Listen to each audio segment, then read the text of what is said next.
नमस्कार, मेरा नाम है भास्कर जुयाल। एक देश एक चुनाव भारत के लिए उतना ही क्रांतिकारी होने जा रहा है जितना कि कंप्यूटराइजेशन हमारे देश के लिए साबित हुआ है। ऐसा क्यों और कैसे हो सकता है, इस बारे में हम बात करेंगे। लेकिन उससे पहले अगर आपने चैनल को सब्सक्राइब नहीं किया है तो फौरन लाइक और सब्सक्राइब कर लीजिए। साथ ही बेल आइकन दबाना मत भूलिएगा ताकि नए वीडियोस की नोटिफिकेशंस आपको मिलती रहे। तो चलिए शुरू करते हैं। सबसे पहले पूरे सिनेरियो को समझ लेते हैं। 32 दल एक देश एक चुनाव का समर्थन करते हैं। कांग्रेस, समाजवादी पार्टी, टीएमसी जैसे 15 विपक्षी दल इसका विरोध करते हैं। लोकसभा में एक देश एक चुनाव विधेयक पेश होना चाहिए या नहीं होना चाहिए, इसे लेकर वोटिंग हुई। बिल के पक्ष में 269 वोट पड़े और विरोध में 198 वोट पड़े। इसके बाद केंद्रीय कानून मंत्री अर्जुन राम मेघवाल ने इसे संसद में रखा, लेकिन भाजपा अपने दम पर इस बिल को पास नहीं करवा सकती। ऐसा क्यों है, इसे भी समझ लेते हैं। लोकसभा और राज्यसभा में इस बिल को पास कराने के लिए 2/3 बहुमत जरूरी है। लोकसभा की सीटों में बीजेपी और उसके सहयोगी दलों के पास 292 सीटें हैं। 2/3 बहुमत के लिए 362 का आंकड़ा जरूरी है। इसका मतलब यह हुआ कि लोकसभा में one nation one election bill को पास कराने के लिए भाजपा के पास बहुमत नहीं है। उसके पास 70 सीटें कम हैं। वहीं राज्यसभा की सीटों में एनडीए के पास 112 सीटें हैं। साथ में 6 मनोनीत सांसदों का समर्थन भी उसे हासिल है। इस तरह यह आंकड़ा 118 का बन जाता है। विपक्ष के पास 85 सीटें हैं। 2/3 बहुमत के लिए 164 का नंबर जरूरी है, यानी राज्यसभा में भी 46 सीटें कम होने की वजह से मोदी सरकार बिल को पास नहीं करवा सकती। इसलिए सरकार का कहना है कि वो इस बिल पर आम सहमति बनाना चाहती है। सरकार ने इसे ज्वाइंट पार्लियामेंट्री कमेटी यानी जेपीसी को भेजने का प्रस्ताव किया।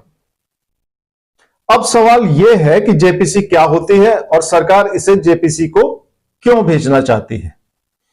मोटे तौर पर होता यह है कि किसी मसले पर बनाई गई ज्वाइंट पार्लियामेंट्री कमेटी में लोकसभा और राज्यसभा दोनों के सांसद होते हैं। जितना बड़ा दल होगा उसके उतने ही ज्यादा सदस्य जेपीसी में होंगे। लोकसभा और राज्यसभा दोनों ही जगह बीजेपी के सबसे ज्यादा सांसद हैं। ऐसे में जेपीसी में सबसे ज्यादा सांसद भाजपा के ही होंगे। इस तरह विचार विमर्श में बीजेपी का ही दबदबा ज्यादा होगा। जेपीसी में विचार विमर्श के बाद सरकार इसे संसद में पेश करेगी। इस तरह मोदी सरकार यह संदेश देना चाहती है कि वो सर्वसम्मति से बिल को ला रही है। यह बिल अपने आप में इतना क्रांतिकारी है कि इसकी राह निश्चित रूप से आसान नहीं होगी। छोटी या रीजनल पार्टियों के अंदर यह डर बैठा हुआ है कि अगर देश भर में लोकसभा और विधानसभा चुनाव एक साथ हुए तो राष्ट्रीय मुद्दों पर होंगे, जबकि छोटे या क्षेत्रीय दल क्षेत्रीय मुद्दों पर राजनीति करते हैं। ऐसे में उनके अस्तित्व पर संकट खड़ा हो जाएगा और देश धीरे धीरे 2 पार्टी सिस्टम की ओर बढ़ेगा। कांग्रेस ने बिल को संविधान के मूल ढांचे के खिलाफ बताया है।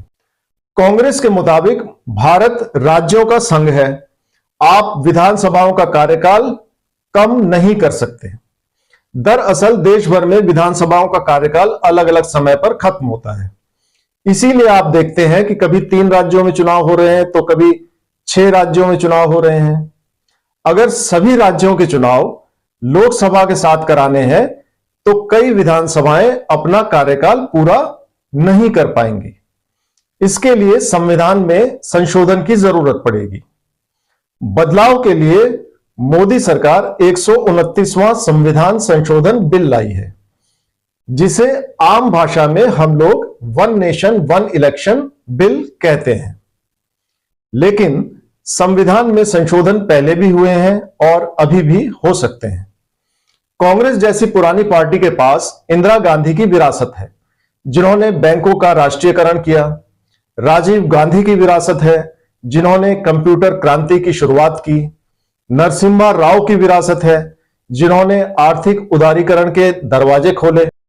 आज हम जिस दौर में जी रहे हैं उसमें बिना कंप्यूटर और मोबाइल के जीवन की कल्पना करना ही मुश्किल है। अगर पूर्व प्रधानमंत्री राजीव गांधी कंप्यूटराइजेशन को बढ़ावा नहीं देते तो इस देश में इंफॉर्मेशन टेक्नोलॉजी के क्षेत्र में क्रांति नहीं होती। आईटी इंडस्ट्री में भी भारत दुनिया में बड़ा नाम नहीं होता। और जाहिर सी बात है, गूगल और माइक्रोसॉफ्ट जैसी कंपनियों के सीईओ भारतीय भी नहीं होते। उस समय राजीव गांधी ने कंप्यूटराइजेशन का जो दरवाजा खोला उसे बहुत बड़ा कदम माना गया। बहुत से राजनीतिक दल तब इसका विरोध करते थे। उस समय मुझे याद है, जब हम छोटे थे, हमारे घर में टाइम्स ऑफ इंडिया अखबार आया करता था। उसका संपादकीय मुझे अभी तक ध्यान है। तब उस समय के बड़े नेता मुलायम सिंह यादव ने कंप्यूटराइजेशन का घनघोर विरोध किया था। सोचिए, अगर उन जैसे नेताओं की बात मान ली गई होती तो ना आपके हाथ में मोबाइल या कंप्यूटर या लैपटॉप होता और ना ही मैं ये वीडियो बना रहा होता। और अगर येन केन प्रकारेण हम इस सूचना क्रांति का हिस्सा बन ही गए होते तो भी हम दूसरे कई देशों की तरह दशकों पीछे होते। आज राजीव गांधी का कंप्यूटराइजेशन की ओर बढ़ाया गया वो कदम बेबी स्टेप की तरह लगता है, लेकिन सफल क्रांतियां इसी तरह होती हैं। पूर्व राष्ट्रपति और एक देश एक चुनाव पर बनाई गई कमेटी के अध्यक्ष रामनाथ कोविंद के मुताबिक इससे देश की जीडीपी को 1.5% तक का फायदा होगा।